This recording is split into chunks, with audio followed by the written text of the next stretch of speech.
Welcome to Beyond the Needle, the Aesthetics Business Podcast. I'm your host, Emily Ruse. I'm a former clinic manager turned digital marketing freelancer, and I've had the privilege of helping dozens of aesthetic practitioners across the UK and beyond grow their business. So I know firsthand just how challenging it can be to build a successful aesthetics practice in today's competitive market. Each week, I'm here to share real, actionable strategies and bring on expert guests to help you level up, attract more patients, and build a standout brand.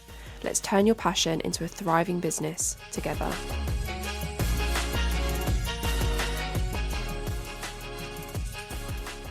Hi everyone, and welcome back to another episode of the Beyond the Needle podcast. And today I'm going to be talking about how to never run out of content ideas as an aesthetics practitioner, because so many people tell me that they don't really have much of a strategy behind what they're doing when it comes to their social media, and it often gets left until the end of the day. They've done a busy clinic day, they've done all of the other things that come with running a clinic, and then right at the end of the day they think, right, what am I going to post on social media today? And often when you do things like that, you find yourself scrambling to put something together right at the last minute without putting much thought behind it. And that really is no way to market your business on social media. But I understand why a lot of people are doing it like that. And I think as well, the hardest part of social media is actually coming up with ideas for things to post and knowing what to post. It's very easy to overthink ideas or to worry that you're posting the same thing or similar things to everyone else in the aesthetics industry. And if you feel like that, then this episode is for you. Running out of content ideas isn't a sign that you are uncreative or that social media isn't for you. In most cases, it has nothing to do with your ability to create content at all. What's usually happening is that you are trying to create consistently without any kind of structure to support you. Most aesthetic practitioners I speak to are not short on things to say. You're in clinic every day, you're having the same conversations with patients, you're answering the same questions and explaining the same concerns and correcting the same misconceptions. You're also forming opinions and noticing patterns and learning lessons as you go. The problem isn't a lack of ideas. The problem is that none of this information has been turned into a system that you can reuse and that you can dip into and have a steady flow of ideas at your fingertips whenever you need them. Without a system, every time you open Instagram, it feels like you're starting from scratch again. You're relying on inspiration to strike or hoping a trend will carry your content for you. I think it's very easy to fall into that trend trap because, it's like the content ideas are being given to you for free. But if all you're posting are trends, then your strategy is going to have some big gaps in it. That's why it feels hard, inconsistent, and draining, especially when you are already running a busy clinic and seeing patients all day. What I want to walk you through today is how to change that. This episode is about building a content system that is based on the work you're already doing, the conversations you're already having, and the audience you're already serving. When your content is built this way, you stop feeling like you're forcing ideas and you stop second guessing whether what you are posting is good enough or relevant enough. This is how you move away from random posting, stop staring at a blank screen, and start creating content that feels natural, aligned, and sustainable. When you put the right structure in place, you don't need to be more creative, you just need to learn how to capture and reuse what is already there. So, I really hope this episode is helpful. Please do make lots of notes as you go. And as always, if you do enjoy this podcast, don't forget to subscribe and please do leave me a little review. I really appreciate them. Okay, let's get into it. So the first thing that I want to talk about is content pillars or buckets. Now, before you even think about content ideas, hooks, captions, or formats, you need to put some structure in place, because without that structure, content creation will always feel reactive and messy, no matter how good your ideas are. So content pillars are simply the core themes that you return to again and again. They give your content direction and act as boundaries, which is what actually makes creativity easier rather than harder, because when you know what you're allowed to talk about, you stop second guessing yourself every time you sit down to post, and it helps you streamline your ideas rather than thinking about anything and everything that you could be posting. So in terms of numbers, you only need between 3 and 6 pillars. 3, I'd say, is an absolute minimum because it gives you enough variety without repetition. But more than 6 usually leads to overwhelm, diluted messaging, and burnout. Keeping it really focused makes content planning simpler and far more sustainable in the long run. So content pillars or buckets are kind of like the categories that you want your content to fall into. So you're an aesthetic practitioner and you're trying to come up with the core themes, the content pillars that you want to include in your content strategy. Let's say you're going to choose 4. So number 1 might look like treatments you offer. Number 2 might look like skincare and skin health education. Number 3 might look like women's health and hormone changes. And number 4 might look like your life values and personal journey. So you know that everything you talk about in your content is going to fall under one of those categories. It could also include things like anti-aging or long-term results or industry trends and news. You have to think about the things that you really want to get across in your content, what your target audience are going to resonate with the most. If your target audience are women in their 40s, then talking about women's health and hormonal changes in your content, and then leading that back to the impact that that has on the skin and the changes that they're seeing, the skincare they should be using, the treatments that are going to work best for them, is probably a good idea. If a lot of your target audience are mums and you're also a mum yourself, one of your content pillars could be motherhood, and you could talk in that about, you know, all sorts of things that are directly related to what you do as an aesthetic practitioner. So, you know, gentle treatments to introduce after having a baby, or skincare products to avoid whilst pregnant or trying to conceive, treatments that will help you look less tired as a new mum. And you can also bring that your own experiences into that. So how you rediscovered your own confidence after motherhood, or the treatments that made the biggest difference to you after having a baby, or how you balance motherhood and work as an aesthetics practitioner and a working mum. You know, bringing your own experiences and stories into it as well is important and will help you relate and connect your audience much better.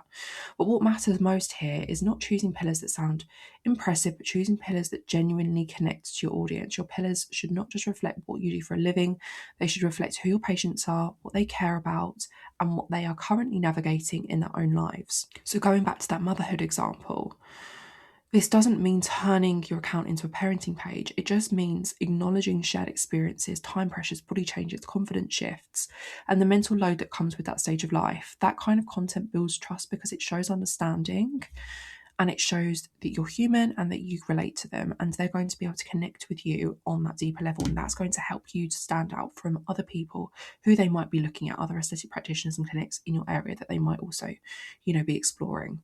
The goal with content pillars is to create familiarity. When someone follows you, they should very quickly understand what kind of content they can expect from you and why they should stay on your page.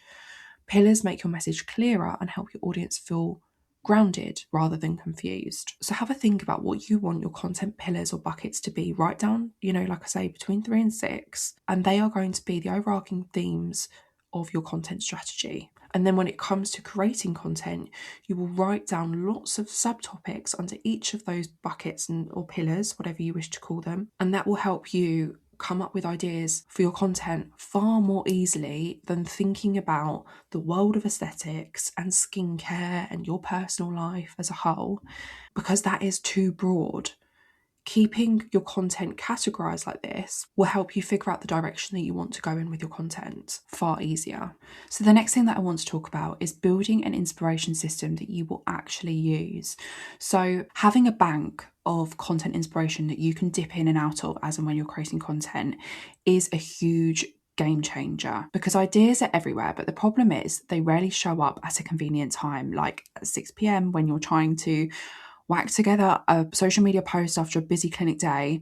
You know, it's very rare that you're going to suddenly have a great idea. And it's also very rare that that post, because you're whacking it together so last minute and so quickly, is actually going to serve you in the best way. The best ideas come when you're in clinic, when you're halfway through a conversation, when you're scrolling in the evening, or when you're thinking about something that a patient said earlier that day. The best thing you can do is capture those ideas when they appear. So when it comes to creating content, you have a huge bank of ideas that you can dip in and out of. So there are tons of ways that you can do this.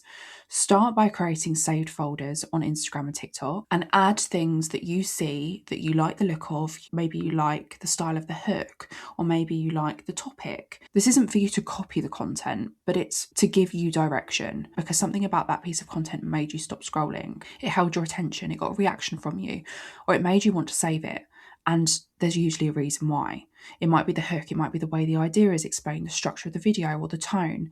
Those are the things that you want to study and reuse in your own way. Alongside that, keep a running note in your notes app. This is where ideas live in their raw form. When a thought pops into your head or a patient asks a good question or you notice yourself explaining the same thing for a third time in one day, write it down. Don't worry about editing it or tidying it up or going into too much depth. Just have a note on your notes app full of messy ideas and thoughts and questions and things that you've heard throughout the day that you think would be good to create content around later. The key is to capture it.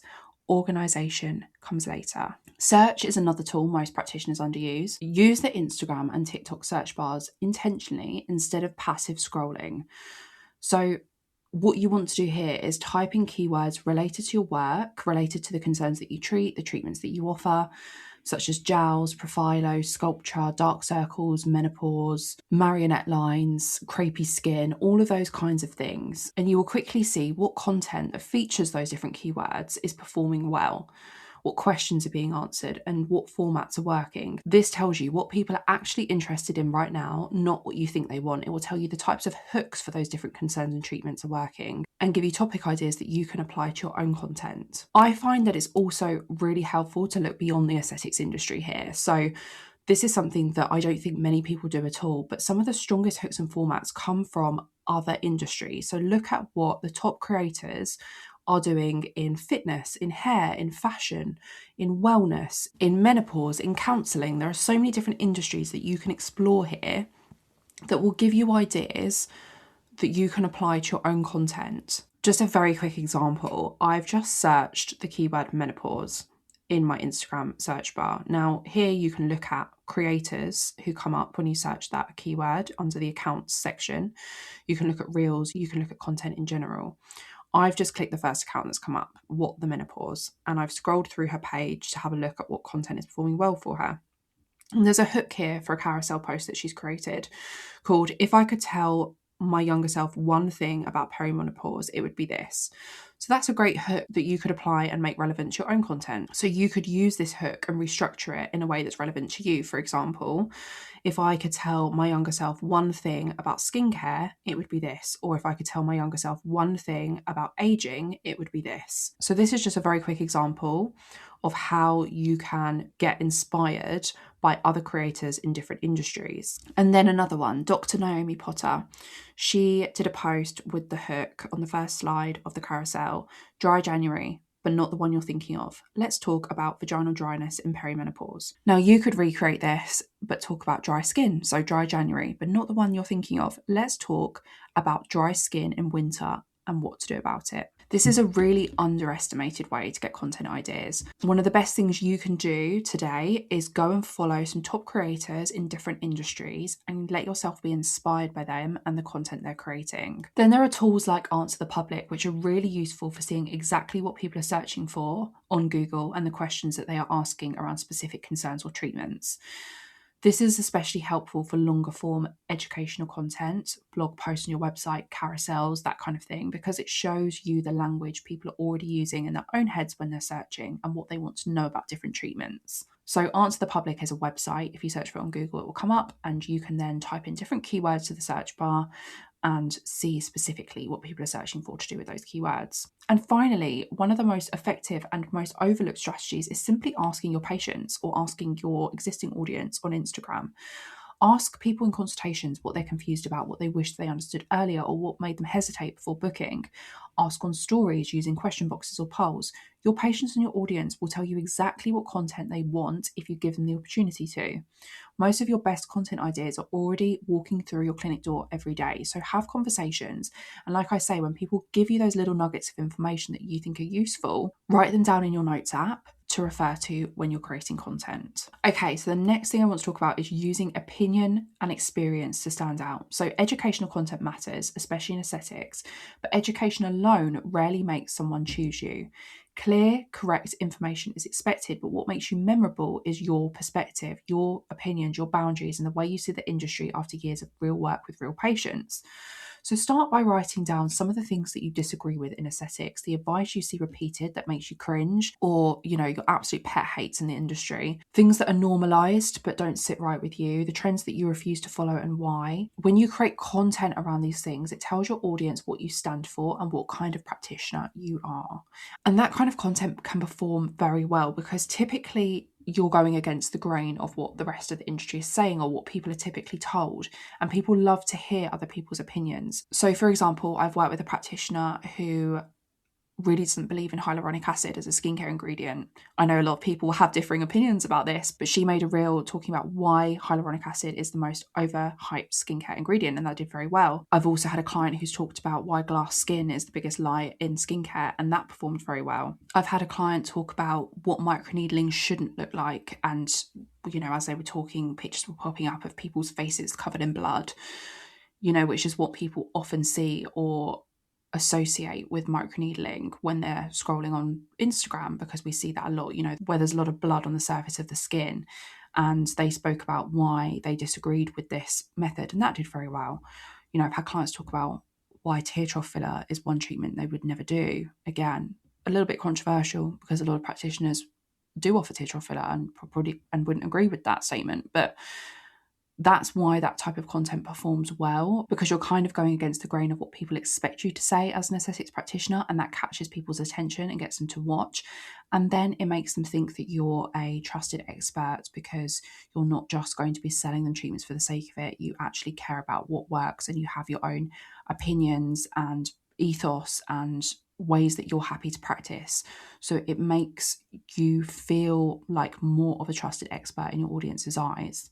Negative hooks work well here too, not because they're confrontational, but because they go against assumptions. They stop the scroll by challenging something that people think they already know. A hook that begins with what not to do, what is misunderstood, or what is often done wrong naturally invites attention and curiosity.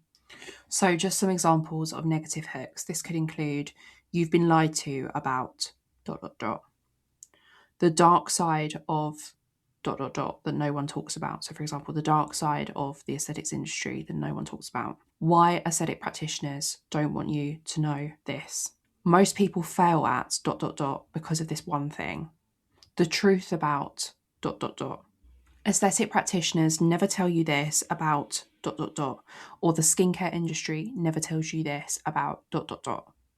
Negative hooks always do well because they grab people's attention and they challenge the beliefs that they already have or the things that they're already doing. Alongside opinion, your own experience is one of your most valuable assets. So weaving your own personal insights, experiences, stories into your content, lessons that you've learned over time, the patterns you have noticed in patients who get the best results, the mistakes that you have made yourself, the conversations that have changed how you practice. These aren't things that AI or Google can replicate because they come from years of experience in clinic, and they come from your own experiences that are unique to you and will help you stand out. This is where authority is built, not by sounding polished or perfect all the time, but by sounding real and grounded and experienced. When you speak from what you have seen, what you have learned, what you believe in, what you have experienced yourself, your content stops blending in and starts building trust and helping you to stand out. So the next thing I want to talk about is letting data guide you when it comes to your content. So data is useful, but it should inform your decisions, not dictate them. One of the biggest mistakes practitioners make is either ignoring performance entirely, so never looking at the analytics because they're scared of what they're going to see, or chasing it so hard that their content loses its natural voice. So the balance sits in the middle. You want to understand what works without letting the numbers override your judgment or your values, or without getting too swept up by what I call vanity metrics. So how many likes you're getting, how many comments you're getting, because at the end of the day, that's not a good indicator of how well your content is performing overall. Some pieces of content will do better than others, but they also have different purposes. Content that's personal to you will always do better than educational content for the most part, because people connect with people. Not everyone's going to resonate with a post where you're talking about jowls, but it's going to be important for a segment of your audience and the type of people that you're trying to attract. So I wouldn't get too swept up by the amount of likes that your posts are getting, but it is good to get a general idea of what tends to work well. So start with your own content. Look back at your top performing posts and do this with an open mind. So notice what topics appear again and again. Are certain concerns consistently getting more saves or comments? Are people responding more to treatment breakdowns, personal reflections, or myth busting posts? Patterns matter far more than one viral post. If you've listened to any of my episodes before, you'll know that I'm not a huge fan in going viral if you're an aesthetics practitioner, because, unless you're willing to travel all over the country performing treatments, you don't need to be reaching people all over the country. And if you go viral, you could very well be reaching people all over the world. And, whether that's actually going to help you with your goals, probably very unlikely. Pay close attention to the format. So for some practitioners, short talking videos outperform everything else. For others, carousels that explain one concept clearly perform best. Look closely at video length, pacing, and structure. Are your strongest videos under 10 seconds, where you've got some B-roll and text and music? Or do people prefer you're speaking to camera videos? I have a client who I've worked with for many years, and nothing works better for her than her 1 minute, 90-second talking videos. People want to hear her voice. She's very much grounded herself in the industry as a real thought leader and expert, and people want to hear her opinion on things. So that's the content that her audience wants to see. We've tried doing personal things before, but it just doesn't perform as well, and people don't want to see it as much. I remember once we did a day in the life video for her, and she actually had a couple of comments from people saying, this is a lovely video, but this isn't the content I want to see from you. I want to see your opinions on things and the treatments that you rate, and, how to overcome certain concerns. That's her audience, but not everyone's audience is the same. She's very much got a name for herself in the industry as a thought leader and an expert, and people look to her for that educational content, and that's what works for her. For you, it might be a mixture of everything. For you, it might be more of that personal content that helps people relate to you and makes people want to come in to see you. The key is experimenting and then looking at the data to understand what people really want to see, or asking your audience what they want to see in your stories and getting, their direct opinions and thoughts. But looking at the data helps you create smarter content without starting from scratch every single time. Language matters too. So look at the keywords you're using in posts that perform well. Often it's not the topic itself, but the way it's framed. The words patients recognize, search for, and relate to will show up repeatedly if you are paying attention. And then look outward. Find creators in your niche who are consistently getting engagement and spend time reading their comments. Not just the praise that they get, but the questions, the confusion, the follow-up requests. This is where you will see what people are actually trying to understand. Those comment sections are full of content ideas that you can answer through your own lens and expertise in your own content. This is another thing that's widely underused. It's all well and good to look at what other creators in your industry are doing and to get inspiration from that, but actually looking at the comments that they're getting opens up a whole other world of content ideas. So keep an eye on what's happening in the comments sections too. You'll be surprised just how many content ideas you can get from this. And then there's press. You want to make sure that you know what's going on in the press. So if the press is talking about weight loss medications, menopause, safety or regulations in aesthetics, or all the latest trends, your audience is already thinking about it. You don't need to jump on every single headline. Some of them will stand out to you more than others. And I think when it comes to things that are going on in the press, it's a really good way of sharing your expertise and your thoughts and opinions on a subject and standing out as a thought leader in your industry. So for example, there was an article, I think it was last year, where an influencer had talked about why she doesn't put sunscreen on her kids and how she doesn't believe in putting sunscreen on children. So that would be a great example of something in the press that would be really useful for you to bring into your own content and share your own opinion on. When you use data as a guide and pair it with your clinical judgment and experience, your content becomes more consistent, more aligned, and far easier to sustain over time. Okay, so now I want to touch on how to understand your audience deeply, because if your content ever starts to feel hard or forced, it's usually because the focus has shifted away from people and onto posting just for the sake of it. Like I mentioned earlier, at the end of a clinic day, when you suddenly realise that you need to put something out on Instagram, maybe you've not put something out for a few days, and now you're panicking and you're panic posting. The moment you come back to who you are actually speaking to, ideas start to flow again. Content becomes clearer when you stop asking, what should I post, and start asking, what does my patient need to hear right now? So people who have a really clear idea on who their target audience actually is will find it so much easier to create content that works. So this goes beyond just thinking about the gender and the age of the people who come to see you. You want to think about the patterns you see every day in clinic, the mistakes patients are making before they ever sit in your chair, the treatments they assume they need without understanding why, the information they have picked up online that is half right or completely wrong. All of these things are opportunities, and every one of them is a piece of content waiting to be created. So pay attention to the barriers that stop people from booking. For some, it's fear of looking overdone. For others, it's worry about safety, cost, pain, or being judged. Many of these concerns are never said directly, but they show up in people's minds as hesitation, indecision, or endless research. When your content addresses those concerns calmly and honestly, you remove that friction and those barriers from the decision-making process. There are fears of aging, fears of change, fears of regret, fears of being talked into something that they don't want. When your content acknowledges these feelings, it creates trust and people feel seen rather than sold to, and it starts to position you as the practitioner who they will feel comfortable to go and see because they know you're not going to upsell to them. They know you're not going to push treatments on them that they don't want. They know that you're going to give them time to go away and think about their decision before embarking on treatment and before committing to anything. Once you understand these different layers, content stops feeling like a marketing task and starts feeling like an extension of your consultations. You're not just creating posts for the sake of it or to fill space on your feed, but you're answering real questions, correcting misunderstandings, and helping people feel informed and confident before they ever reach out to you or book a consultation. And when you get this right, ideas don't run out. They repeat in different forms for different moments and different stages of the decision-making process. And that is when content becomes easier, more effective, and far more natural to maintain. Now, most practitioners are short on time and energy because they're constantly starting from scratch when it comes to creating their content. The goal isn't to come up with something entirely new every single day. The goal is to get more mileage out of the ideas that you already know are useful or have performed well in the past. So take one topic you talk about regularly in clinic, one question you answer again and again, one concern that comes up regularly in consultations. That single idea can easily be stretched across multiple formats without feeling repetitive because people consume content in different ways and at different moments. So for example, you might start with a reel where you explain the core point clearly and simply. That same topic can then become a carousel that breaks it down step by step for people who like to read and save.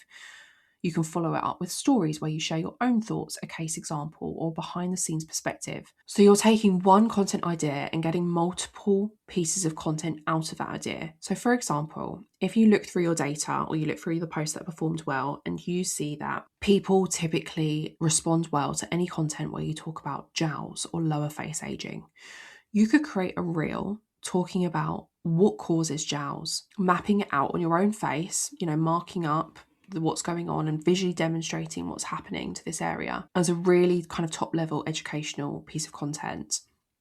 Then you could create a carousel post where you talk about your top treatment options for treating jowls effectively. Then you could create another reel where you showcase a before and after photo where you treated jowls on a patient and had an amazing result, and you can talk about what you did to that patient to help them achieve that result and what your approach was, and kind of give people a behind the scenes glimpse into your approach. Then you can go on stories and answer common FAQs about jowls to help people understand the process a bit better. Or you could talk about the mistakes that people commonly make when treating jowls. So you're turning one topic, one treatment, whatever it might be, into lots of pieces of content. So you're not reinventing the wheel every single time.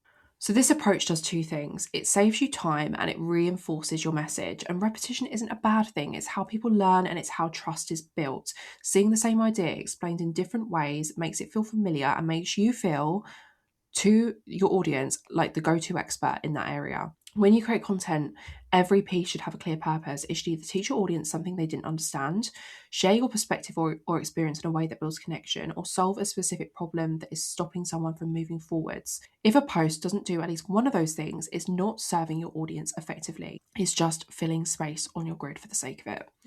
Once you start thinking this way, content creation becomes far simpler and far more sustainable. One idea can carry your content for days, sometimes weeks, without you ever feeling like you're repeating yourself or running out of things to say. And I couldn't do this episode without talking about creating a planning habit that reduces overwhelm, because this is where most people either make content feel manageable or completely overwhelming. And if you find your content process is overwhelming, What you're going to do is post consistently for a week and then post nothing for a week. And then you might post a couple of times next week. And your content feels a little bit all over the place. You don't have much strategy behind what you're doing, or you're overwhelmed by the sheer amount of ideas that you have and you kind of don't know how to implement them. The mistake practitioners make is treating planning like a big strategic task that needs to be perfect, polished, and time consuming. It really, really does not. Planning should feel practical and supportive, not just like another job on your to-do list that you're going to procrastinate and never do. So the best thing you can do is set aside a regular slot that fits into your life. For some people, that's 30 minutes once a week. For others, it might be a longer session once a month. The timing matters far less than the consistency.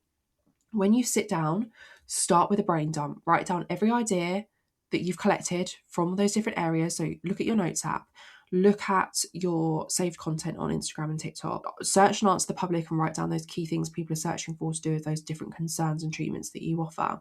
Look at those creators in different industries and what they're creating and see if you can get any ideas there. Then do a big brain dump. Write down every idea, whether it's good, clever, or worth posting. If it came to you, if you got it on your list, it belongs on that brain dump. And then once everything is out, group those ideas together under your different content pillars. This is where the structure starts to do the work for you. You'll quickly see patterns and gaps and realize how many ideas you actually do have. You don't need a complicated system. Use whatever feels easiest to return to. So that might be just your notes app, it might be a traditional notebook, it might be putting things on a Trello board or Notion boards so that everything feels like it's collected in one space. This is going to look different for everybody because everybody works in different ways and everyone feels, what might feel overwhelming to one person feels like the easiest option for another. So you want to pick whatever is going to feel the least overwhelming for you to come back to. The aim of planning isn't to lock yourself into a rigid schedule, it's to remove the pressure of having to think on demand. When it's time to film your content for the week ahead or create your post for the week ahead, you should be choosing from a list, not staring at a blank screen or endlessly scrolling. That's the worst thing people can do is open their Instagram app and then just endlessly scroll, and before you know it, you've lost 2 hours of your time and you've not created anything. This one little shift can really change everything and help you remain productive when it comes to content creation. Content becomes sustainable when it's easy to access and easy to act on. It doesn't need to be perfectly planned weeks in advance. It just needs to exist somewhere that you can pull quickly from. And when your planning process supports you instead of overwhelming you, showing up consistently stops feeling like a big effort and actually starts feeling doable and maybe even enjoyable, hopefully enjoyable. Okay, I think I've talked enough in this episode. I think I've given you lots of ideas to take from. But if there is one thing that I want you to understand from this episode, it's that you're not running out of content, even if it feels that way on some days. You're surrounded by it. It shows up in your consultations, in the questions patients ask you on repeat, in the opinions you formed over years of practice, and in the experiences that have shaped how you work and what you stand for. Most practitioners think they need to look outward for ideas when the most valuable content is already happening in their treatment room and in their own heads. The problem isn't a lack of ideas, it's that those ideas have never been captured, organised, or turned into something repeatable. Once you build a simple system around what you already know and live every day, content stops feeling forced and it starts to feel like a natural extension of your work rather than another thing that you just have to keep up with. You don't need to reinvent yourself or constantly chase something new. The content that builds trust is rarely groundbreaking, it's rarely viral, it's familiar, it's clearly explained, and it's shared by someone who understands the person on the other side of the screen. That is what makes people listen, save, and come back. I really hope this episode has helped you. If it has, please save it so you can return back to it when you feel stuck, and share it with another practitioner who feels like they have nothing left to say. And remember this, your voice, your perspective, and your experience are the real assets. The best content you can create is probably living inside your head. You just need to get it out and brain dump it. And don't forget to subscribe to this podcast if you enjoy it and leave me a little review. I'd really appreciate it. See you in the next one.